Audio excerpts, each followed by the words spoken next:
Hello, this is a quick tutorial on how to use the sauna and the cold plunge here at Basque Retreat Center. I'm going to start with the cold plunge. It's very simple. We're going to have it running before you get here, and if there's any issue with its operation, please just let us know. It should already be cold and ready for you. It seats one person, and to get in here, there's 4 latches, 2 in the front here, and then 2 on the back side back here as well. You'll just undo those, and you can lift the top, and there's your cold plunge. This comes all the way off. So moving on to the sauna. This sauna, I believe, holds a total of 6 people. It's a little crowded with 6. I'd usually suggest doing around 4 at a time.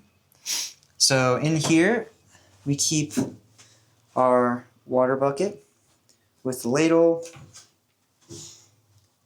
a timer, sand timer, and the heater. So the heater is very simple to turn on. It just has two buttons really that you need to use. The first one here is the light. This turns on the red light. So the second button that you'll press is this button on the far right. First time turns on the screen, and second time turns on the heater, which you can see with this indicator right here. On the right side, this is a timer indicator. It'll be on for 60 minutes and then it'll turn off automatically. And then this is a temperature gauge. This shows you the current temperature, and as it slowly climbs, you'll see that get up. If you press it again here on this button right to the left of this, it shows the temperature that it's set at, and it won't reach 190 fully, but it'll get pretty hot in here. It usually gets to about 160, 170. Now for water, I would suggest filling up the water bucket over here by the faucet.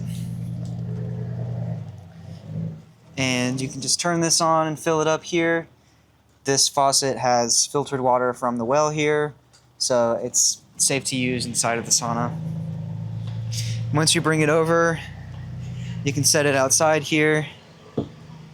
And I would give the sauna about 20 minutes, 15 to 20 minutes to fully warm up. To use the sauna while you're in here, once it's hot, you can take the water bucket when it's full of water, and then you can spoon water onto these sauna stones up top, and you'll hear them sizzle, and it'll create steam in here, which will help keep the whole area warm. I'd also suggest that you keep the door closed as much as possible, because it can lose heat very easily if it's being opened and closed and people are coming in and out really quickly. When you're done doing your sauna, this still might be on.